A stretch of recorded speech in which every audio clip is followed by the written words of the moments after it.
And my theory behind it, as I'm seeing, is like when you're bringing up their laws, or when you're filing a complaint, or because even the complaints are getting dropped when you're filing a suit, especially because you're filing it under their shit, you're filing it under their state codes.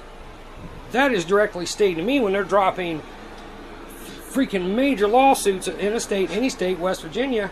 They're dropping it. Why? Because we cannot use their own codes and statutes and their amendments against them, or they get dropped. Because, like I said, once you even make the header the way that they have it, even if you have like whatever, once you head any motion or a petition, same as a lawsuit, the same exact way they do, they null and void it. They completely null and void the fucking whole thing together. You see what I'm saying? My theory behind it is how to get these sons of bitches out of office, maybe, is to when you are filing, anybody files a suit against anybody, I don't care if it's your next door neighbor, if it's a law enforcement, or it's CPS, or the governor, or whomever, we have to create our own documentation.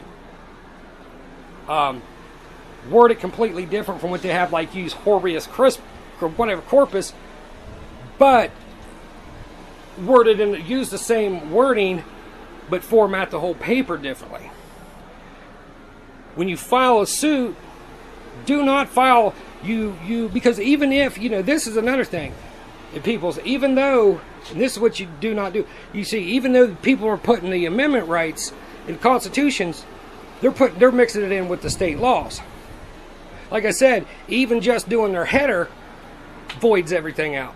Okay? I mean, it's just, so, yeah, even though you put down their state laws, and even if the Constitution is in there, parts of the Constitution, they void it out because it's still their state laws in there, because that's the shit that they pull, is that they force you to file a lawsuit in a state under their sections, under their whatever statutes. Like I said, I don't know all this. I'm going by common sense.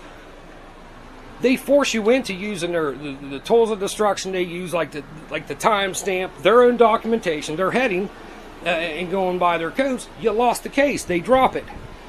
My whole theory behind this, and maybe I'm not right because nobody's analyzed it the way I'm analyzing it, is that when you, I, or anybody else files, because we all know you don't use capital, all caps in a name. So you use different type of paper. I don't give a damn if it's green. You change the entire heading. You mark it. You put your own stamp on it and file it yourself. Don't let the circuit clerk touch the sumbitch. Do not allow her to stamp anything on it, because even that stamp voids it out. Because you're going, okay, you see. So what you do is use different type of paper.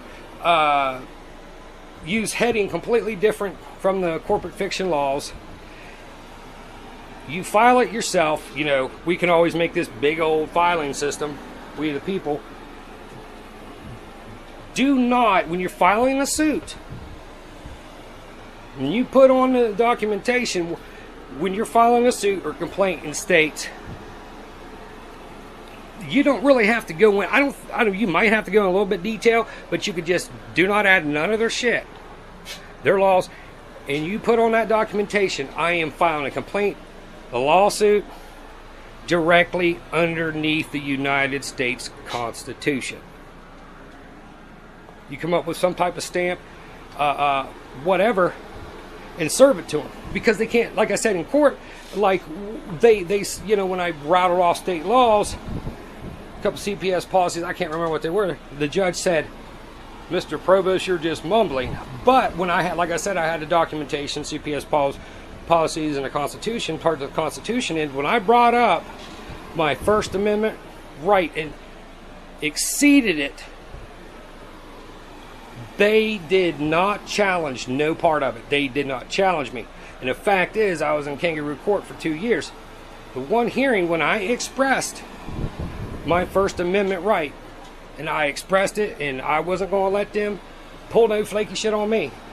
Once I brought it up, my First Amendment, and they knew that I had the amendments in court policies. But this is unheard of. This doesn't even happen in a 50-50 hearing.